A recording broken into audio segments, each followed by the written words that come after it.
안녕하십니까. 오세요 로스쿨입니다. 오늘은 신년 맞이해서 2025년 새해가 밝았죠. 벌써 두 번째 날인데 신년 맞이 FAQ Q&A 3탄을 가지고 지금까지 2탄까지 했으니까 3탄을 진행하도록 하겠습니다. 신년 맞이 새해 맞이기 때문에 새해 복 많이 받으시라는 의미에서 질문 수도 많아요. 질문 답변 수가 무려 10개씩 각각 있습니다. 네. 첫 번째로 MBTI부터 시작을 하겠습니다. 이거를 가지고 직접 물어보신 분은 없는데 워낙 많이들 궁금해 하시더라고요. 저는 MBTI가 INTJ고요. 옛날에는 INTP였는데 옛날에 과학자가 꿈이었을 때는 INTP였어요. 뭔가 탐구하고 이러는 걸 좋아하고. 그래는 투자 관련해서 이제 투자 쪽으로 이제 좀 진로를 틀으면서 의사결정을 가지고 빨리빨리 내려야 되고 또 뭔가 판단해야 되는 일이 많아지니까 P에서 J로 변화를 좀 많이 한 것 같아요. 예전에는 I가 97%였는데 좀 많이 내향적이었는데 지금은 51% 정도 되고요. N하고 T 두 개는 15년째 변함없이 거의 100%가 됩니다. 그래서 굉장히 약간 감정적이고 이런 거에 좀 취약하고요. 굉장히 약간 언제나 냉정하게 판단하고 그다음에 또 상상력이 엄청 풍부해요. 저는 막 형사 사례 문제 보면 특히 형사법 같은 거 사례 문제 보면 무슨 이거 칼로 찔렸는데 아프겠다 막 이러고 민사법 그런 거 보면 야 이런 것까지 대법원까지 가네 사람도 징글징글하다 그러면서 어떻게 그렇게 스트레스가 막 상상하고 막 그렇습니다. 네, 저는 엄청 극엔 극티예요. 네. 두 번째 질문 여자친구는 모쏠은 아니지 않냐? 왜 마법부 어쩌고 저쩌고 하냐? 이것도 많이들 물어보시더라고요. 유튜브에서는 안 물어보시는데 페이스북이나 인스타그램에서 좀 많이 물어보십니다. 오늘로써 이제 제가 32년째 살면서 느끼는 건데 사실 여자친구가 있고 없고 모쏠이고 아니고 이런 거가 중요한 건 아니더라고요. 제일 중요한 거는 여자친구가 있을 것 같이 생겼나, 모쏠처럼 생겼나, 연애 경험이 있을 것 같이 생겼나, 이게 중요한 것 같아요. 딱 제가 이제 카메라를 주시하고 보면서 딱 보면 여자친구 없을 것 같이 생겼고 그냥 모쏠이라 그러면 그렇겠구나 하고 믿게 생겼잖아요. 네. 그렇게 생긴 게 중요합니다. 제 인생은 왜 이렇게 비참할까요? 저를 위해서 잠시 묵념하는 시간 가져주시죠. 하나, 둘, 셋. 묵념 끝났습니다. 그 다음에 많이들 궁금해하실 만한 게 키하고 몸무게. 제 키는 제가 앉아서 방송을 진행하는 이유가 있습니다. 제 키는 하늘에서부터 재면 제일 큽니다. 네. 땅에서부터는 굳이 재보고 싶지 않습니다.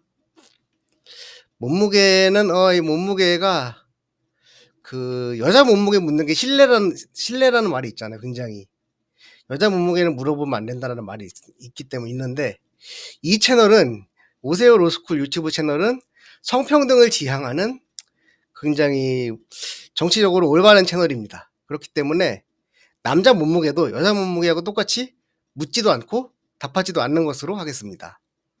그런데 사실 위고비 후기 영상 찍는 거 보면 대충 견적이 나오죠. 네, 대충 비만인 거 알겠죠? 네, 넘어갑시다. 그 다음에 네 번째 질문. 로스쿨 심연이 삶이라고 하는데 연작 시리즈까지 올리는데 사실 기만 아니냐? 학점 공개해라. 네, 제 1학기 학점은 3.23이었고 2학기 학점은 2점 아무튼 2점대 후반인데 아무튼 2로 시작해요. 네. 그게 좋지 않습니다. 1학기 때도 선택법으로 학점 뻥튀기 했고 필수 과목들은 2학기 때보다 더 안 나왔어요. 네. 필수 과목은 2점 여기까지만 하겠습니다. 네. 2학기에는 개인사 때문에 좀 공부를 기말 직전 2주밖에 못했고요. 아파서 결석도 좀 많이 했는데 변결을 인정 안 해주는 교수님들도 계셔서 좀 학점이 떨어졌습니다. 1학기에 비해서. 저는 F가 안 나오는 게 목적인 진정심연이라고 볼 수 있겠습니다. 진정심연과 부진정심연의 차이에 대해서는 심연이 3 연작 시리즈에서 나중에 상세하게 다뤄드리겠습니다. 다섯 번째로 이제 IQ 궁금해하실 분들 계실 것 같아요. 네. 제 IQ는 133입니다, 정확히. 네. 이게 맥슬러 성인 지능 검사가 옛날에 언어성, 동작성 지능 두 가지로만 나뉘어 있을 때, 언어성 지능이 133, 동작성 지능이 107인가 그랬어요. 107도 평균보다 높은데, 그래도 실제로 수학 문제 같은 거는 잘 풀었는데, 큐브 맞추기 이런 거는 전혀 못해요, 저는. 진짜로. 이제는 뭐 4가지로 나눴다가, 뭐 지금은 또 5가지로 나뉘는 검사가 있다고 하는데, 그거는 해본 적이 없어요. 오래 걸리고, 이제 IQ 테스트도 엄청 생각보다 제대로 풀 배터리로 맞으면 엄청 오래 걸리기 때문에 그 시간에 여러분과 함께 할 유튜브 영상을 하나 더 찍겠습니다. 네. 저는 항상 여러분과 함께 합니다. 그 다음에 6번째, 취미. 취미 뭐냐? 아니, 지금 하고 있잖아. 지금 이 유튜브 찍는 거 하고 있잖아. 이게 취미지 뭐야. 그 다음에 페이스북하고 인스타그램 보고 들어와주셨으니까 대부분 구독자분들이 페북하고 인스타도 있고요. 네. 뭐 너무 이러면 인터넷 망령 같으니까 사실 사진 찍는 것도 저는 되게 좋아하고요. 사진 촬영도 취미고, 그 다음에 틈날 때 뭐 외국어 단어, 회화 이런 거 한 마리씩 공부하는 것도 굉장히 좋아해요. 여행은 취미라고 보기에는 좀 그렇게 자주 가지는 못하고 있어요, 사실은. 근데 여행 가기 전에 벼락치기로 현지어를 좀 공부해서 하다못해 현지에 있는 가게 사장하고라도 조금씩 얘기하면, 제가 아까 전에도 말씀드렸듯이 약간 생긴 거 보세요. 생긴 거 보면 제가 이쇼니 오사케 노미마센까 하면서 헌팅을 할 수 있는 외모도 아니고, 현지 가게 사장하고 만남 좀 나누고 그러다 보면 훨씬 여행이 알차지더라고요. 그래서 그런 것들 좋아합니다. 그렇다면 7번째, 가장 좋았던 여행지. 여행지는 각자의 매력이 있는 것 같아요. 사람들마다 굉장히 여행지 중에서 악몽으로 남아가지고, 여기는 이쪽 방향으로는 오줌도 안 싸겠다, 이러시는 분들이 계신데, 저는 다행히도 아직 그런 곳을 안 가봤습니다. 네. 굉장히 다행이죠. 제일 인상이 깊었던 곳은 네팔을 가지고 봉사활동 겸해서 다녀왔었는데, 9일인가 10일 있었는데 한 달 살기 하다가 가는 느낌이었어요. 굉장히 여운이 깊게 남았습니다. 카트만두의 랄리푸르 사원이 2010년에 가고, 제가 2015년에 지진으로 심하게 파괴돼가지고 복구까지 굉장히 오래 걸렸는데요. 그래서 다행히 지금은 복구가 되었다고 합니다.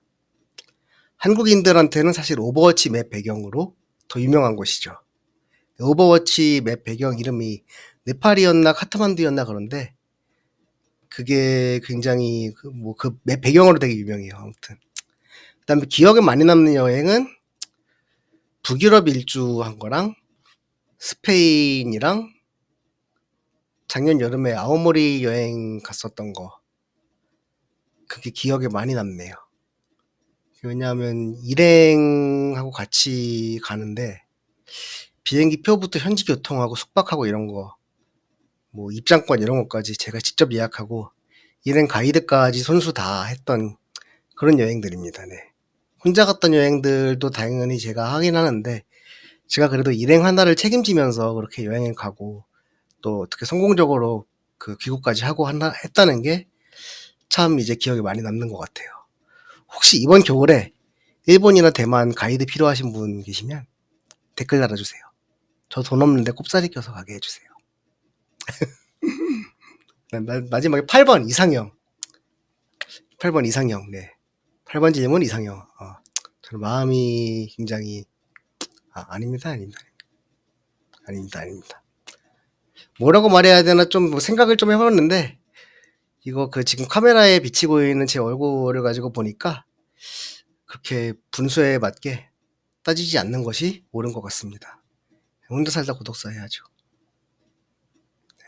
고독사 하겠습니다. 송충이는 솔잎을 먹고 살아야 합니다. 저는 지금 이대로 혼자 살다가 적당한 시점에 고독사를 하도록 하겠습니다. 네. 그 다음에 9번 TMI 혹시 있냐? 지금까지 했던 게 사실 TMI 아닌가? 사실 여러분들이 제 MBTI를 알아야 될 이유가 있나요? 키하고 몸무게는 사실 말씀은 안 드렸지만 뭐 다 TMI 아닌가요? 다 투머치 인포메이션이죠 사실. 진짜 특이한 TMI가 있다면 저는 말하는 것보다 한글을 먼저 뗐다고 해요. 글 쓰는 걸. 굉장히 신기한 케이스라고 합니다. 그래서 이렇게 말은 잘 못하는데 인터넷에서 키보드 배틀은 잘 뜨는 것 같아요. 사실 또 TMI를 더 말씀을 드리자면 원래는 로스쿨도 말을 잘해야 되는 것 같아가지고 안 오려고 그랬는데 학부 졸업할 때에는 다 서면이라 그래가지고 그 스누라이프에 누가 송무 변호사를 하는 거는 사실상 DC 인사이드에서 키보드 배틀을 가지고 좀 법률 용어로 서면으로 쓰는 거랑 똑같다. 막 차례 돌아가면서. 그래가지고 뭐 나름 내 적성에 맞는 것 같은데? 이러면서 나름 변호사 적성에 맞는 것 같은데 하면서 했습니다. 그래가지고 이제 진학을 했습니다. 그래서 뭐 시험 열심히 준비해야죠. 그다음 마지막 10번째 질문 이제 뭐 호불호 이제 민트초코, 파인애플 피자, 물복, 딱복, 부먹, 찍먹, 소리눈, 오이나 고수 뭐 이런 거 다 말씀드리겠습니다. 일단 저는 소리눈은 그냥 좋아하는 편이고요. 고수는 굉장히 좋아합니다. 저는 고수는 저는 어느 정도로 잘 먹냐 하면 막 고수를 일부러 찾아서 먹는 건 아닌데 저는 뭐 베트남 현지에서 말아주는 쌀국수도 여행 가서 굉장히 맛있게 잘 먹을 정도로 그 정도로 잘 먹습니다. 그다음 물복, 딱복 중에서는 물복을 선호를 하고요. 부먹, 찍먹 중에서는 찍먹이고요. 그 다음에 나머지 이들은 불호인데 민트초코랑 파인애플 피자는 애매해요. 불호인데 주면 먹습니다. 먹을 수는 있어요. 반면에 오이는 저는 아예 거의 못 먹습니다.